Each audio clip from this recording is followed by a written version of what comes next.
everyone. So, well, breaking news. Protest has erupted in Ilorin, Kwara State. I think these tricycle operators are the ones who have started protests, the one they call Keke Napep, because they are protesting the hardship in the country and the fact that, you know, petrol, most especially petrol, it's not been easy on a lot of people. A few days ago, I think there were some few pockets of protests that had happened. I think Asaba also had their own, they did their own. There was something, and was it Kano or somewhere else?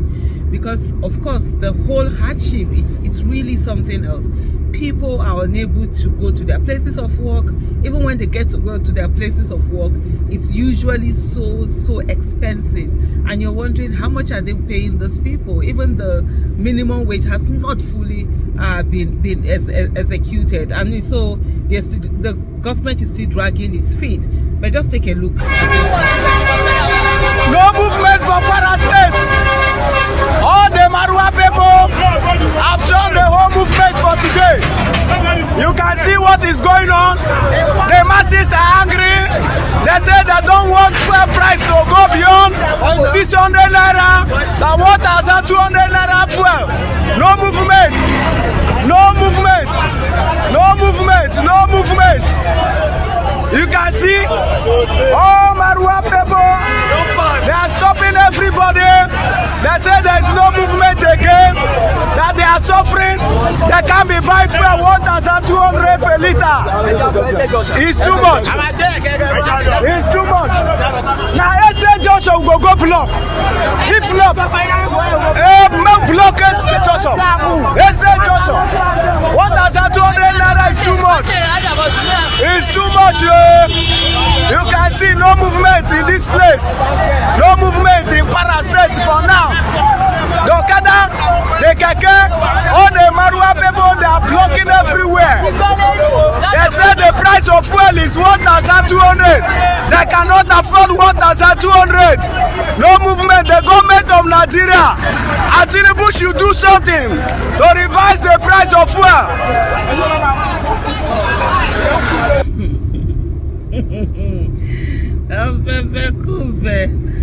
Hey, sure they're looking for who are the sponsors of protests. Don't worry. Hunger is the #1 sponsor of protest. Suffering is the #1 sponsor of protest. This is just the beginning, and I've said this before and I'm going to repeat it again. As long as the government does not give way for peaceful protests, they will give room for violent riots. And if we don't take time, that's where we are heading to. There is hunger, there is anger in the land, and they always look at it that Nigerians are so meek, they can never do anything, they are quiet. Yes, they are, until you push them to that wall where you're going to see something else. For me, the most painful part of this all is that at the end of the day, when this really happens, innocent citizens are going to be victims. We all are victims. And these people that you see them that have turned this country to where it is right now, most likely we jet out of the country of hard to find ways of, safeguarding themselves. They have all security around them and stuff like that. And then the masses who are angry usually will not be able to differentiate between you who is also a victim and the people who are perpetrators, who are the ones who are causing this hardship. As long as you're educated, they're going to look at you and think you're also part of the problem. As long as you have a job, they're going to look at you as the one who has taken food away from their mouth. As long as you have a clean shirt on your neck, a good phone, you're going to be among the elite who are suppressing, the people. The minds and ways people think is so weird that you're thinking that you're educated. You know that, there are people who are in government who are doing this thing. There are people who are elected. There are people who are appointed to do the right thing. There are people who are doing policies that have, impoverished the people. There are people who are in government who have done different things that have affected the people.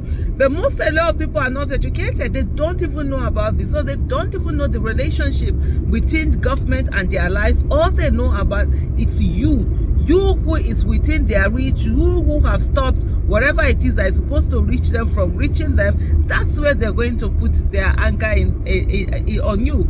Today it is Ilorin. Tomorrow where is it going to be? I mean, you don't know. There is so much that is already going on, and yet we have people who are nonchalant, people who are, how do I put it, who are so mean, so wicked that they don't care about the suffering of the people. Not only that they don't care, they flaunt it in the faces of the people, all manner of things. I just read, I was just reading earlier about some ministry that has to do with what do you call it now? Is it space? Yeah, so that's the this thing from the riot. But you could see, I'm trying to get this. Okay, so I think even the people that are protesting on my phone, once they kukuma are protesting the protest inside my phone because the sound is just keeps interrupting. But then this is the thing that I was looking for.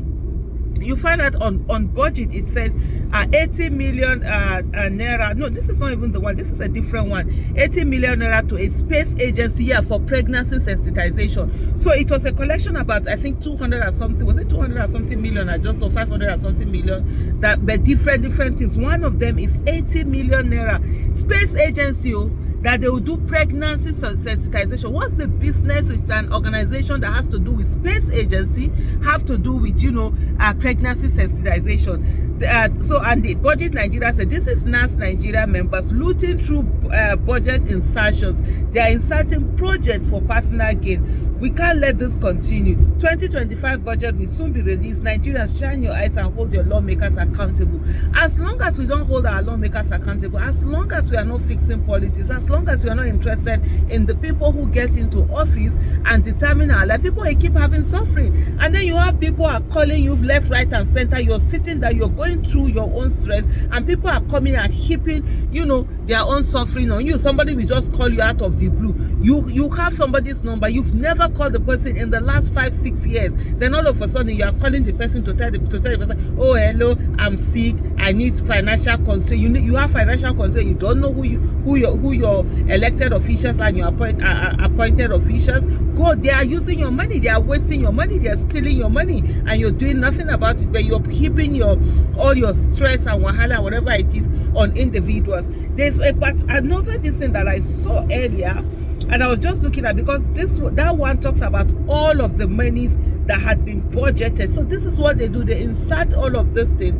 When they finish inserting it, and of course they meet with the organizations, the agencies, and then they collect their feedback. They will bring whoever it is that they're bringing, and then say to the person, this is the person that will execute that particular contract, and the money is paid to that person. And these agencies, if they say, they can't even say no, because if they say no, their budgets will not be approved for them to do what they want to do. Hey, Nigerians, if you like, me no shine in our eyes. If you not like, me no shine in our eyes. You see this suffering, everybody go hear that. I don't tell you that before. Nobody will call anybody for protest. All of us, we go see ourselves for street. We will come the say, bros, you man come out, EMSC, you two join us. All of us go gather. When the suffering don't enter body well. And by the way, let me tell you something. The suffering will stop unless you make it stop. Thank you so much for watching. Bye.